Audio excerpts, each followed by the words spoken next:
IPL 2026 தொடரின் தொடக்கப் போட்டியில் சன்ரைசர்ஸ் ஹைதராபாத் அணியை ராயல் சேலஞ்சர்ஸ் பெங்களூரு அணி 6 விக்கெட் வித்தியாசத்தில் வெற்றி பெற்றது. மார்ச் 28 அன்று சின்னசாமி மைதானத்தில் நடைபெற்ற இந்த போட்டியில் ஹைதராபாத் அணி 201 ரன்கள் எடுத்தது. அதனைத் தொடர்ந்து விளையாடிய பெங்களூரு அணி 15.4 ஓவர்களில் 203 ரன்கள் எடுத்து வெற்றி பெற்றது.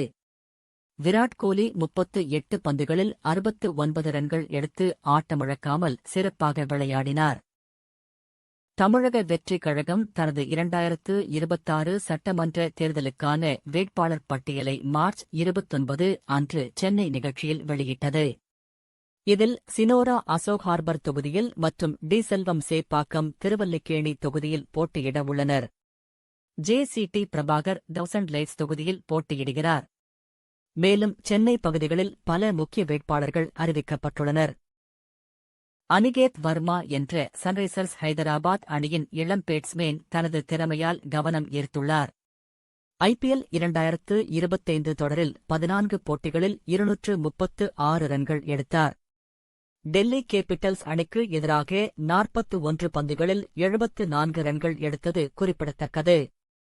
30 லட்சம் ரூபாய்க்கு வாங்கப்பட்ட அவர் 2026 தொடரிலும் அதிரடி வீரராக தொடர்கிறார். அபிநந்தன் சிங் என்ற இளம் வேகப்பந்து வீச்சாளர் ராயல் சேலஞ்சர்ஸ் பெங்களூரு அணிக்காக தனது IPL அறிமுகத்தை மார்ச் 28 அன்று செய்தார். 2025 ஆண்டு 30 லட்சம் ரூபாய்க்கு வாங்கப்பட்ட அவர் இந்த ஆண்டும் அணியில் தக்கவைக்கப்பட்டார். ரஞ்சி போட்டிகளில் இன்னும் விளையாடாத இவருக்கு எதிர்கால திறமை இருப்பதால் அணி நம்பிக்கை வைத்துள்ளது. முதல் போட்டியிலேயே அவருக்கு வாய்ப்பு வழங்கப்பட்டது.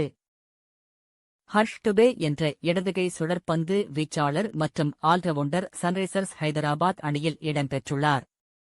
விதர்பா அணிக்காக விளையாடிய அவர் 2024 முதல் 25 ரஞ்சி தொடரில் 69 விக்கெட்டுகள் எடுத்து சாதனை படைத்தார்.